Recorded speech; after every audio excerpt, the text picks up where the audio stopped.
C'est la suite de Politicien, votre rendez-vous politique dont le numéro de ce jour est consacré au Cameroun, notamment à l'acte politique que vient de poser le président Paul Biya du Cameroun, la grâce accordée à 289 détenus coupables présumés de crimes commis en marge de la crise dite anglophone. Un nouvel invité m'a rejoint, Émile Boyogeno, vous êtes sociologue et historien. Merci à vous de m'avoir rejoint. Merci, monsieur Tombé. Parler des manifestations de la crise dite anglophone et comment en sortir, c'est aussi évoquer ses causes. Mais on en parle après ce sujet de la rédaction signé Faba Maron. Parmi les 22 millions de Camerounais, ils sont près de 5 millions, dits anglophones, à protester contre ce qu'ils appellent la marginalisation dont ils sont victimes. Les origines de la crise anglophone remontent cependant à la période coloniale, plus précisément après la Première Guerre mondiale, où le Cameroun, alors colonie allemande, voit son territoire partagé par la Société des Nations, l'ancêtre de l'ONU, entre la France et la Grande-Bretagne. 4/5 sont hérités par la France, pendant que les Britanniques conservent la partie occidentale bornant le Nigeria. Mais en 1972, le président Ahmadou Ahidjo décide d'unifier ces deux parties et proclame la République unie du Cameroun. Lorsqu'il était question d'avoir un État fédéral, le Cameroun anglophone et le Cameroun francophone, on avait un drapeau avec deux pays. Le nom du pays, c'était la République unie du Cameroun. Mais la partie francophone a absorbé la partie anglophone et a fait disparaître. Par exemple, on n'a plus qu'une seule étoile, ce qui signifie que la partie anglophone n'est plus considérée. Les premières conséquences de la crise anglophone débutent en 2016. L'on assiste alors à des mouvements de grève en provenance de deux corps de métier, les avocats et les enseignants, qui désirent que l'anglais soit reconnu comme langue officielle, à l'instar du français. S'en suivra la coupure d'Internet dans ces zones 3 mois durant. Le 1er octobre 2017, à la suite de l'annonce d'une indépendance symbolique par des séparatistes, celle de la République d'Ambazonie, une dispersion violente cause au moins 17 morts parmi les manifestants. Je pense que clairement, la solution là aujourd'hui, c'est que le chef de l'État, Paul Biya, se rende en zone anglophone et aille rétablir un dialogue avec cette population-là. C'est ce qu'on demande principalement. Ça va prendre du temps, ce n'est pas la solution miracle, mais je pense que plusieurs rencontres organisées comme une espèce de débat avec ces personnes, ces zones-là, peut effectivement rétablir la paix et l'ordre dans cette partie anglophone qui aujourd'hui, je le rappelle, d'un point de vue économique, est en train d'être asphyxiée. De son côté, l'exécutif camerounais a pris des mesures fortes pour tenter de stopper ces mouvements. Couvre-feu instauré dans les deux régions anglophones, interdiction des réunions de plus de 4 personnes dans l'espace public, ainsi que la limitation des déplacements entre les localités et l'accès à Internet. Alors, il serait erroné de dire et de faire entendre dans cette émission que seuls les anglophones vivent dans le nord-ouest et le sud-ouest de votre pays, le Cameroun, et qu'il n'y a pas d'anglophones parfaitement intégrés à Yaoundé, Douala, Kribi, etc. Alors, la crise des minorités est une variable sociologique constante qui est commune à plusieurs pays. La question, c'est comment et quelle est la spécificité de celle que connaît le Cameroun et comment on en sort. Émile Boyogeno, quand on considère ce qu'on appelle crise anglophone au Cameroun, je l'ai dit, qu'une minorité se sente défavorisée par rapport à la majorité, c'est une variable constante. Et ce n'est pas spécifique au Cameroun, ce n'est pas spécifique aux anglophones. Quelle est la spécificité, justement, des anglophones? Alors peut-être on peut dire que la spécificité tient à deux faits. Il y a des causes, il y a une spécificité historique. Oui. C'est la forme de naissance de l'État du Cameroun, d'une part. Et il y a une spécificité qui a partie liée avec les derniers événements qui sont empreints de deux types de revendications. Des revendications de type justice sociale, et d'une part, et d'autre part, des revendications linguistiques ou culturelles. Donc, je m'explique, la justice sociale veut simplement dire qu'une redistribution de la prospérité de l'État jusqu'à l'échelon local, d'une part, et d'autre part, et ces revendications, étaient portées par les corps intermédiaires, les syndicats, d'enseignants, d'avocats, ainsi de suite. D'autre part, il y a un besoin linguistique, il y a une demande linguistique, culturelle, qui me semble a été entendue, d'ailleurs toutes les deux. A été entendue à quel moment? Alors, là on peut se poser la question du timing, effectivement. Oui. Mais toutes les revendications me semblent avoir été contentées. C'est-à-dire que si on fait la généalogie, ou du moins la liste, le catalogue de ces revendications... Si on fait l'archéologie des revendications, vous pensez qu'elles ont toutes été satisfaites? Mais ces revendications étaient, si on veut faire une analyse par-delà les clivages politiques et une analyse rigoureuse et objective de cette question, les revendications qui ont été portées concernent toutes les régions, d'une part, et d'autre part, ça c'est important, d'autre part, ces revendications me semblent utiles. J'aime être concret dans politicien, il faut qu'on soit concret. Monsieur Peter Mbafor disait dans la première partie de notre émission que il est parti de la conférence comment vous avez Foumban, pardon, excusez-moi, le nom de la ville m'a échappé, où vous avez défini le vivre ensemble. Des schémas institutionnels avaient été dessinés, à savoir quand un président est francophone, le vice-président est anglophone. La question aujourd'hui, mais ça, on peut faire face à cette question avec responsabilité, il n'y a pas de mal à y faire face. Qu'est-ce qui a fait que ce schéma n'a pas fonctionné? Qu'est-ce qui a fait, par exemple, qu'en 2017, on se retrouve avec un gouvernement de 36 ministres avec portefeuille et il n'y a qu'un seul anglophone? Alors, par exemple, ce n'est qu'un exemple. Il faut poser la question. Oui, il faut poser la question, mais comment en est-on arrivé? Qu'est-ce qui s'est passé? Mais il faut élargir la question. Dire que si on décide, du moins si on observe l'architecture des décideurs de l'exécutif du Cameroun en regardant uniquement le gouvernement, on peut être trompé par les statistiques. Il faut élargir cela aux sociétés publiques, aux entreprises publiques, au Parlement et à différentes institutions, l'État, l'armée, ainsi de suite. Ce qu'il faut regarder en face, effectivement, c'est qu'il y a eu un cheval de Troie. Ce sont ces revendications sociales, de justice sociale. C'est un cheval de Troie. Par contre, ceux qui ont initié cela ne sont plus dans l'espace. D'accord. Avant que vous ne continuiez, c'est important que Peter Mbafor vous réponde. Peter Mbafor, moi je suis parti de votre point que vous avez évoqué, à savoir la question de la cooptation linguistique des acteurs qui animent les institutions de la République. Vous pensez qu'à un moment donné, la majorité francophone a tout simplement écartelé la minorité anglophone? Et il vous dit, ce n'est qu'un fait trompe-œil. Il y a dans des institutions de la République, et il donne un exemple qui n'est pas quand même faux, l'armée, où vous avez des anglophones, vous avez des francophones. Il parle de société publique, mais il est camerounais, je fais foi à ce qu'il dit. Qu'est-ce que vous répondez à ça? Ben écoutez, ce qu'il a relevé comme situation, que ce soit dans la société civile ou l'armée et tout ça, il a parfaitement raison. Je vais dire qu'il y a des anglophones qui sont présents un peu partout, même s'ils sont en minorité. Mais ils occupent toujours des postes très importants comme des conseillers techniques, même s'ils ne sont pas des ministres. C'est ça. Ce qui veut dire qu'ils contribuent quand même au bon fonctionnement de l'État. Mais le véritable problème... C'est la symbolique chez vous? Parce que l'exemple que vous donnez, l'exemple que j'ai donné, par exemple, le gouvernement de 2010, un gouvernement en 2017, c'est pour vous la représentation, c'est la symbolique, c'est ce qui a plutôt plus d'importance pour vous que l'animation de la vie collective, c'est ça? Je vais dire que proportionnellement, je pense que les anglophones, ils ont quand même bénéficié des postes très importants par rapport à d'autres régions. Ça, il ne faut pas le cacher.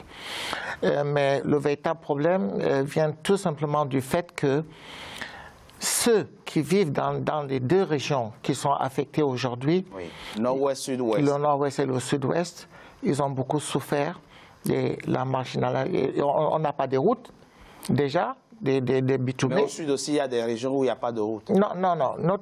Notre problème est particulier. Par exemple, le Ring Road du Nord-Ouest a été financé par des Britanniques depuis plus de 10 ans. Par le prince Charles s'y est rendu personnellement pour essayer de développer cette partie parce que c'est très touristique. Mais l'argent a disparu. On n'en a jamais vu. Et même le Premier ministre... Vous pensez que c'est parce que vous êtes anglophone que là... Excusez-moi, moi je demande, c'est juste pour comprendre quel peut être le lien entre l'appartenance identitaire et ce fait où, j'imagine, il y a d'autres régions du Cameroun où des projets ont été prévus et l'argent a disparu. Mais ce qui n'est pas spécifique au Cameroun, il y a beaucoup d'autres pays aussi. Pourquoi lions-nous ce manquement regrettable à l'identité culturelle linguistique? Bon. Je vais vous répondre très facilement, parce que je suis ici pour expliquer au peuple camerounais, surtout pour qu'ils comprennent d'où vient le mal. S'il vous plaît. D'accord. le véritable problème est que nous avons deux cultures différentes, anglo-saxonne et francophone. Et moi particulièrement, j'ai pu extrapoler ce qui est meilleur de la culture francophone et ce qui est bien aussi chez les anglophones. Et on a une culture unique maintenant qui n'est plus anglophone ni francophone. C'est très important ce que vous... Donc, à partir de ce moment-là, on voit plus clair. On va plus clair et c'est à partir de là où, quand vous partez par exemple au sénatorial, par exemple des élections sénatoriales, c'est un anglophone qui a découvert qu'il ne fallait pas avoir le cumul des fonctions. Parce qu'il y en avait qui étaient des présidents des régions, d'entreprises publiques, les PCA, mais qui occupaient, enfin, qui étaient élus sénateurs. Donc, alors qu'il y a plein de Camerounais, des diplômés qui pouvaient occuper ces postes-là. Et donc, à cause de ça, il y a eu des commissions qui ont été formées justement pour réguler la situation. Pareil pour même la formation des partis politiques, pour la création de multipartisme. C'est nous qui avons découvert que dans la Constitution, il n'y avait pas d'interdiction de créer un parti politique. Mais les gens avaient peur. On était avant les années 90. Hein, voilà. Après 90, précisément 92, le Cameroun, comme les autres pays, a connu le multipartisme. Voilà. Et ben donc, c'est toutes ces choses-là, quand on a vu que les anglophones, surtout, ils avaient l'œil très ouvert, ils prenaient le temps de comprendre. Et quand ils portaient les revendications, même jusqu'à l'Assemblée nationale, le président de l'Assemblée nationale ne pouvait même pas donner une opportunité pour discuter ces revendications. Madame Véronique Lema, il y a deux possibilités, enfin deux choix, deux chemins. Soit tout nier et considérer qu'il n'y a pas de revendication légitime du tout, on continue comme avant, ou bien prendre conscience de ce que, attention, nous avons en face des compatriotes qui posent des problèmes réels, qui sont légitimes et qu'il faut prendre en considération. La question, c'est quelle est la pédagogie qu'on adopte maintenant? Est-ce qu'on peut au moins se satisfaire qu'en 2016, à partir de 2016 en tout cas, une partie des Camerounais a pris conscience de ce que la condition qui lui est faite est défavorable et dont il faut tenir compte désormais, puisque plus personne ne dira « on ne savait pas ». Vous comprenez ma question? Vous avez commencé à poser une question à M. Bourguignon qui était fondamentale en tant que sociologue. Que quand on traite avec des minorités, quelle attitude, quel comportement il faut avoir, qu'il soit institutionnel, judiciaire ou politique. Je pense que les minorités, quand elles sont intégrées ou pas dans un processus institutionnel, il faut tenir compte de leur spécificité. Spécificité au niveau de la langue, pour le coup, la spécificité de nos frères anglophones, je dis toujours nos frères parce que nous avons des gens qui ont été séparés par un fleuve, quelquefois, qui ont des ancêtres communs et qui ont été séparés par la langue. Vous voyez, M. Peter, il ne vous dit pas qu'il est anglophone, il parle très bien français. Absolument. Le problème de nos frères anglophones, c'est qu'eux, ils ont eu une capacité d'adaptation au niveau de la langue qui est plus avancés que les francophones. Donc, s'ils ne vous disent pas qu'ils sont anglophones ou l'accent, vous ne pouvez pas détecter qu'ils sont. Or, de l'autre côté, les francophones n'ont pas la même capacité. Plus pédagogique, plus pédagogique. On ne peut pas nier qu'il y a un souci. On ne peut pas nier. Mais vous avez entendu, il a reconnu lui-même que le président de la République, qui est très conscient de la répartition de la gouvernance du Cameroun, parce que je pense qu'il y a aussi le problème de représentation démocratique, nous l'avons évoqué tout à l'heure, à partir de la conférence de Fumban, il y a des accords qui ont été pris et des mesures qui ont été prises qui n'ont pas été respectées à partir de cette conférence de Fumban. Donc du coup, ça crée de la frustration et ça crée de la revendication. Avant que le président Paul Biya arrive, il y a des choses qui ont été couvertes par John Ngoufoncha pour obtenir et l'indépendance et la réunification en octobre 1961. Ces revendications n'ont pas été respectées. Et il y a aussi la centralisation. Les anglophones ont l'impression que le pouvoir de Yaoundé, rappelons quand même que Buea a été la capitale du Cameroun pendant près de 90 ans. Oui. Lorsque vous habitez une capitale pendant 90 ans et que tout d'un coup, on décentralise le cercle de décision vers Yaoundé, donc il y a un certain nombre de choses que nos frères... Mais c'est un sentiment qui est en contraste avec la réalité. Vous me demandez les causes, soit on nie, je suis en train de vous dire successivement, il y a des causes historiques. Absolument. La conférence de Fumban avant la SDN, où le Cameroun est quand même partagé par des puissances coloniales avant la décolonisation, comme un gâteau, où 20% se retrouvent avec la Grande-Bretagne, et des manières de penser différentes. Absolument. On est victime aujourd'hui des personnes qui nous ont transféré leur mode de pensée. Donc, nos compatriotes anglophones, ils sont régis par la common law, par exemple. C'est pas les mêmes lois que le droit civil. Voilà. Donc, ça fait que à un certain moment, ils peuvent se sentir absorbés ou avalés par la partie anglophone qui, elle, est majoritaire. Donc, ça demande dans les décisions, dans la répartition des postes, dans la représentation démocratique, dans la justice sociale, beaucoup plus de vigilance que d'habitude. Et là, je pense que malgré les efforts du président Paul Biya, qui, lors des concours administratifs dans la fonction publique, lors de la répartition des postes, il disait tout à l'heure qu'en apparence, on peut croire que nos frères anglophones sont lésés, mais finalement, quand on regarde, ils ont des postes, même si ça ne se parle et ça ne se dit pas.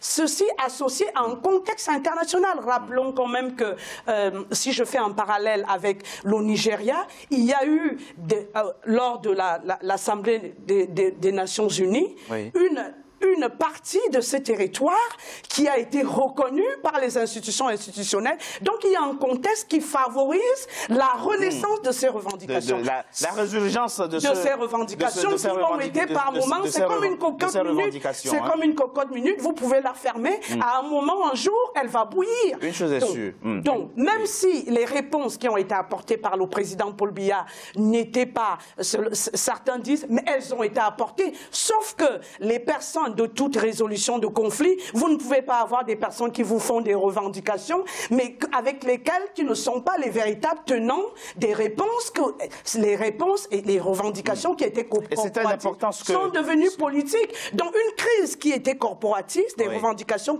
corporatives, on se rend compte que ça devient politique et sécuritaire. Donc je pense qu'aujourd'hui, une fois qu'on a fait cette lecture des causes historiques, institutionnelles, judiciaires, qui deviennent politiques et sécuritaires, il est temps qu'on en sorte et qu'on pense à autre chose. Et je pense que les décisions, on a commencé par les 289 détenus. On reviendra sur les solutions, on reviendra sur les vont dans ce sens-là, dans le sens du dialogue, ainsi que le comité national de désarmement et de mobilisation et de réintégration. Qui est en cause, voilà. Qui est d'ailleurs en cours d'ailleurs. Le processus est en cours. Émile Boyogeno, très rapidement, puisque vous êtes appelé à d'autres tâches et que vous allez nous laisser. Quel devra être le prochain pas politique?